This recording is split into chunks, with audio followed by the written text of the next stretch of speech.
العالمين وأشهد أن لا إله إلا الله الرحمن الرحيم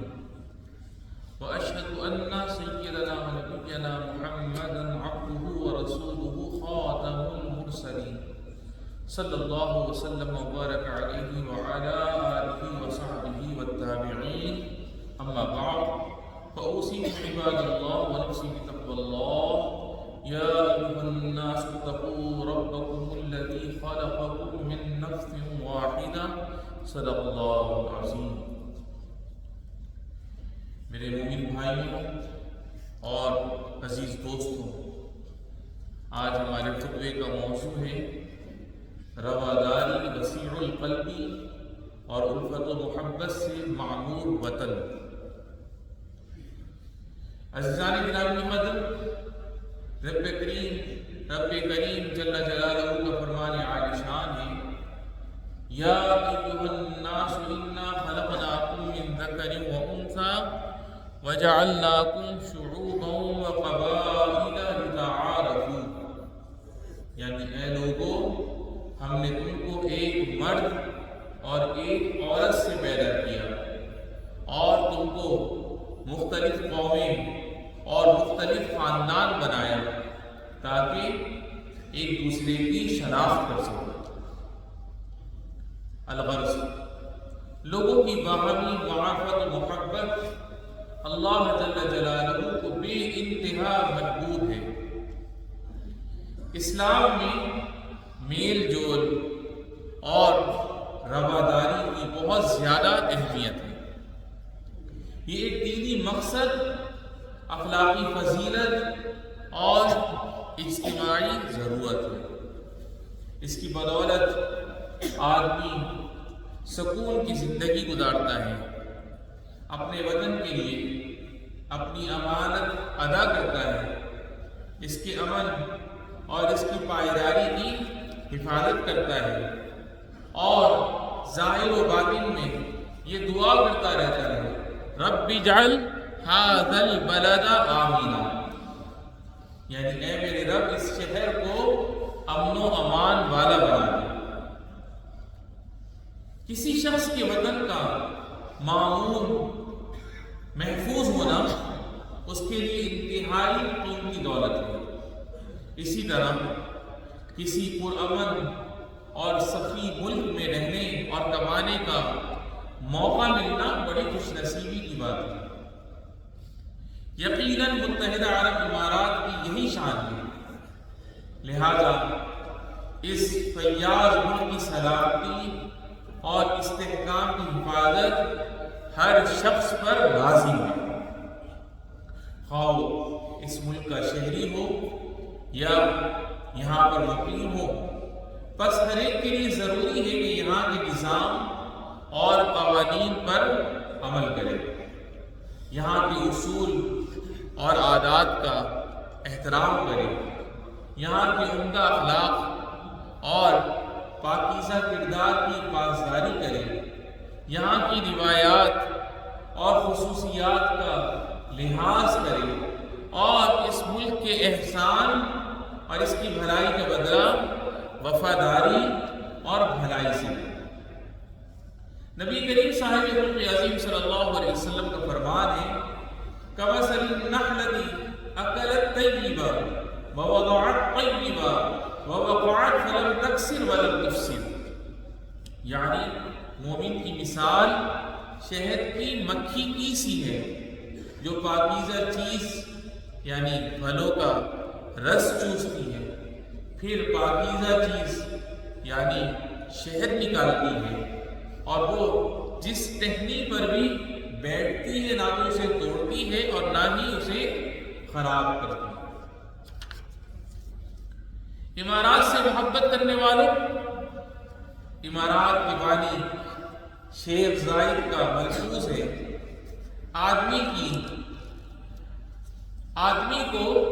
وطن کی مصلحت دنیا کی ہر مصلحت پر مقدم رکھنی چاہیے۔ جب ملک میں عدل و انصاف اور امن و امان ہوتا ہے تو دین پر چلنے کی آزادی ہوتی ہے، اور دنیاوی منفعت بھی حاصل کرنے کا بھرپور موقع ملتا ہے۔ نبی کریم صلی اللہ علیہ وسلم نے دین و دنیا کی بھلائی کی یوں دعا فرمائی ہے،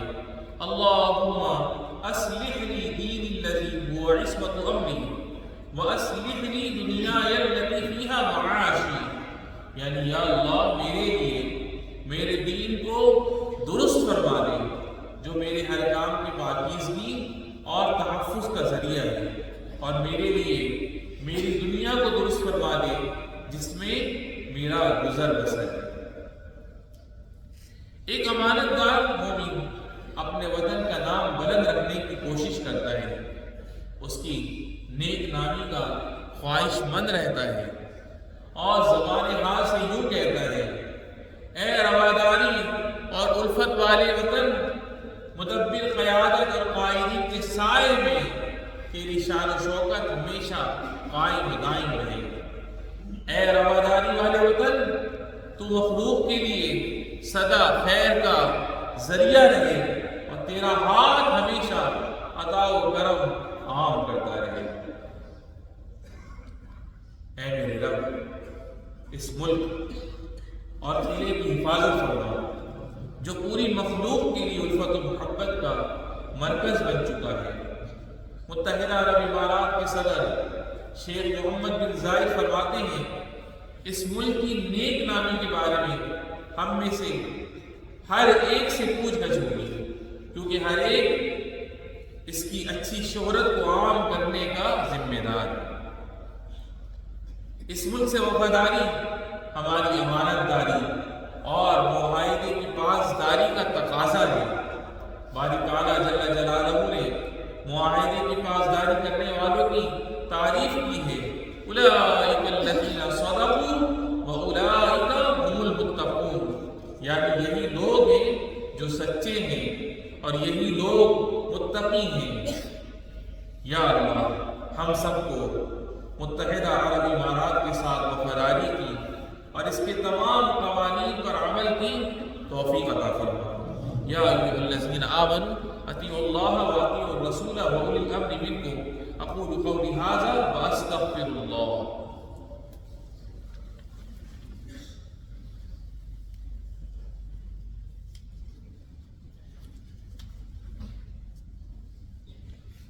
الحمد للہ وحدہ والصلاة والسلام علی من لا نبی بعدہ۔ میرے نمازی بھائیوں، نبی کریم صلی اللہ علیہ وسلم نے جب اپنے چند اصحاب کو حبشہ کی طرف بھیجا اور وہاں انہوں نے اقامت اختیار کی، تو یہ حضرات وہاں اپنے ملک کے بہترین نمائندے بن کر رہے۔ کسی پر بوجھ بننے کے بجائے انہوں نے محنت و مشقت کی اور رواداری و میل جول کے ساتھ زندگی گزاری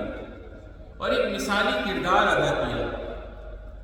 بس جو لوگ بھی متحدہ عرب امارات میں مقیم ہیں انہیں اس کا احساس رہنا چاہیے کہ اس ملک نے ان کو محبت کے ساتھ اپنے پہلو میں جگہ دی ہے اور ان کے ساتھ عزت و احترام کا معاملہ کیا ہے۔ لہٰذا یہاں مقیم افراد کو مہاجرین حبشہ کی پیروی کرنی چاہیے اور انہی کے نقش قدم پر چلنا چاہیے۔ بس ہم میں سے ہر ایک پر لازم ہے کہ وہ یہاں کے قوانین کا احترام کرے، یہاں فتنہ و فساد کو ہوا نہ دے، نہ انتشار پھیلائے اور نہ کسی کو نفرت اور فرقہ واریت پر ابھارے، کیونکہ یہ ساری مذموم حرکتیں غلط ہیں۔ یہ امانت میں خیانت ہے اور کھلی عہد شکنی ہے۔ باری تعالیٰ جل جلالہ نے اس سے منع کیا ہے، یا ایھا الذین آمنوا لا تخونوا اللہ والرسول وتخونوا اماناتکم وانتم تعلمون، یعنی اے ایمان والو، اللہ اور رسول سے بے وفائی نہ کرنا اور نہ جانتے بوجھتے اپنی امانتوں میں خیانت کے مرتکب ہونا۔ بفضل خدا متحدہ عرب امارات کی حکومت، یہاں کے باشندے اور یہاں رہنے والے اس ملک کی مٹی سے محبت کرتے ہیں، اس سے انتساب پر فخر کرتے ہیں، اس کی عزت و ناموس کی حفاظت کرتے ہیں اور اس کا مکمل دفاع کرتے ہیں، اور ہر ایک کو اچھی طرح جان لینا چاہیے کہ یہاں کے حفاظتی ادارے، قوانین اور یہاں کا مضبوط نظام ہر فسادی پر نگاہ رکھتا ہے اور ہر تخریب کار کی طاق میں رہتا ہے، اس کے مجرمانہ افعال کو نوٹ کرتا رہتا ہے اور اس کی غلط حرکتوں پر اس سے بات پوچھ کرتا ہے، اسے سزائیں دیتا ہے۔ لہٰذا بہت محتاط رہنے کی ضرورت ہے۔ اللہ رب العالمین ہمیں متحدہ عرب امارات کے ساتھ مخلص رہنے کی توفیق عطا فرمائے۔ رب العالمین ہمیں، ہمارے والدین، بہن بھائی، بیوی بچوں کو صحت و سلامتی اور عافیت والی زندگی عطا فرمائے، اور جن کے والدین اور بہن بھائیوں میں سے جو بھی تیری بارگاہ میں چلے گئے، رب العالمین ان سب کی بے حساب بخشش و مغفرت فرما۔